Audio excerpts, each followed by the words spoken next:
آپ صلی اللہ علیہ وآلہ وسلم اپنی ازواج مطہرات کے ساتھ کتنا حسن اخلاق اور خوش اسلوبی سے رہتے تھے، اس کا اندازہ حضرت عائشہ رضی اللہ عنہا کے اس بیان سے لگائیے۔ آپ فرماتی ہیں، مجھے جس قدر حضرت خدیجہ پر رشک ہوتا تھا وہ آپ کی کسی اور بیوی پر نہیں، حالانکہ میں نے ان کو دیکھا نہیں تھا، مگر رسول صلی اللہ علیہ وسلم بہت کثرت سے ان کو یاد کرتے تھے۔ ان کے ساتھ محبت کا یہ عالم تھا کہ گھر میں جب کبھی بکری ذبح ہوتی تو آپ صلی اللہ علیہ وسلم کو حضرت خدیجہ یاد آ جاتی اور گوشت کا ایک حصہ ان کی سہیلیوں میں تقسیم فرما دیتے۔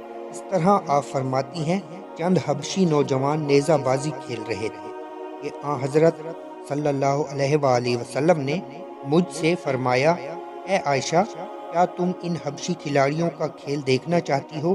میں نے کہا، جی ہاں۔ آپ صلی اللہ علیہ وآلہ وسلم دروازہ پر خود کھڑے ہو گئے اور میں آ کر آپ صلی اللہ علیہ وآلہ وسلم کے پیچھے کھڑی ہو گئی اور حضور صلی اللہ علیہ وآلہ وسلم کے پیچھے کندھا مبارک اور کان مبارک کے درمیان سر کر کے دیکھتی رہی۔ آپ فرماتی ہیں، اس دن لوگوں کا یہ جملہ مجھے یاد آیا کہ ابو القاسم صلی اللہ علیہ وآلہ وسلم بہت عمدہ اخلاق والے ہیں۔ پھر حضور صلی اللہ علیہ وآلہ وسلم نے فرمایا، اے عائشہ، اب کافی ہے؟ میں نے کہا، یا رسول اللہ، جلدی نہ کیجیے۔ حضور صلی اللہ علیہ وآلہ وسلم میرے لیے کھڑے رہے۔ پھر کچھ دیر بعد فرمایا، اب کافی ہے؟ میں نے کہا، یا رسول اللہ، جلدی نہ کیجیے۔ ان واقعات سے اندازہ ہوتا ہے کہ آپ صلی اللہ علیہ وسلم کی ازواجی زندگی کس قدر خوشگوار اور کس قدر حسین تھی۔ لہٰذا آج بھی مسلمانوں کے لیے ضروری ہے کہ وہ اپنے گھر کے ماحول کو خوشگوار رکھیں، انتہائی حسن اخلاق کا ماحول بنائیں، نہ یہ کہ ہر وقت لڑائی جھگڑا، بدمزگی اور شکوہ و شکایتوں کا معرکہ ہی گرم رہے، جس کے نتیجے میں بچوں کی ذہنی تربیت خراب ہو اور خود بھی میاں بیوی دونوں ذہنی انتشار کا شکار ہو کر اپنے ہی ہاتھ سے اپنے ماحول میں جہنم کا نقشہ تیار کرتے رہیں۔ اور دوسرا پہلو یہ بھی ہے کہ صرف مرد پر ہی منحصر نہیں، عورت کے لیے بھی یہ ضروری ہے کہ وہ اپنے خاوند کے ساتھ خندہ پیشانی، محبت اور فدائیت سے پیش آئے۔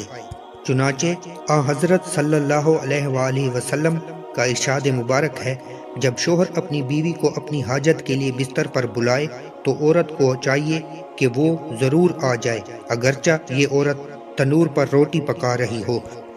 بعض طبعی چیزیں ہوتی ہیں جو میاں بیوی کے آپس کے ماحول اور معاملات کو تلخ کرنے والی ہوتی ہیں، تو ان کے بارے میں بھی شریعت نے ایسی رہنمائی کی ہے کہ جس سے نفع ہی نفع ہے۔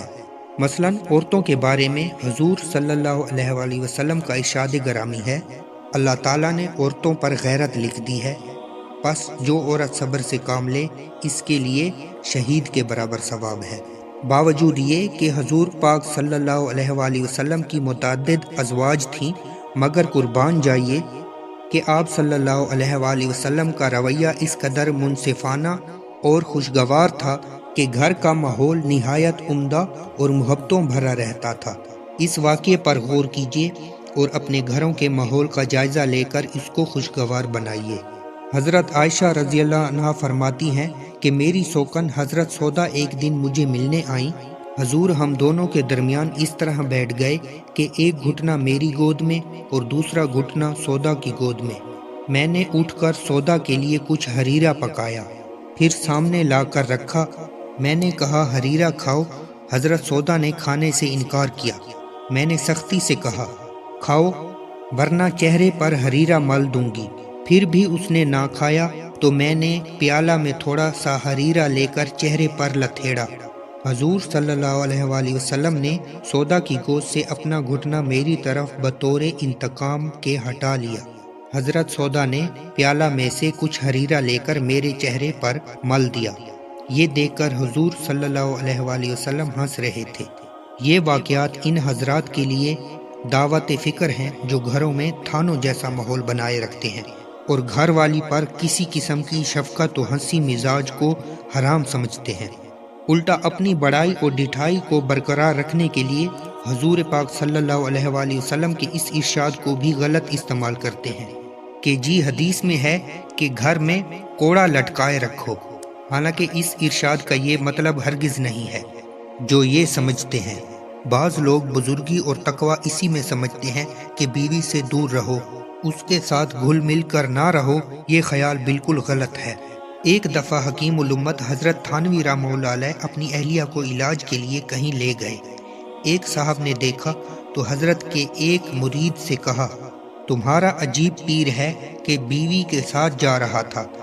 پیر تو ہمارا ہے کہ اس نے 40 سال سے عورت کی شکل ہی نہیں دیکھی۔ یہ غلط خیال ہے۔ بزرگی، سنت اور اسلام سے ان چیزوں کا کوئی تعلق نہیں۔ دیکھیے، حضور صلی اللہ علیہ وآلہ وسلم کا مرض الوفات ہے اور آپ صلی اللہ علیہ وآلہ وسلم کا سر مبارک اپنی زوجہ مطہرہ حضرت عائشہ کی گود میں ہے۔ اس سے معلوم ہوا اپنی بیوی کے ساتھ تعلقات انتہائی محبت بھرے ہونے چاہیے، جیسا کہ قرآن پاک میں ہے کہ تمہاری بیویاں تمہارا لباس ہیں اور تم ان کا لباس ہو۔ یعنی جس طرح بدن سے کپڑے لگے اور ملے ہوتے ہیں، اسی طرح مرد اور عورت یعنی میاں بیوی آپس میں ملے ہوتے ہیں۔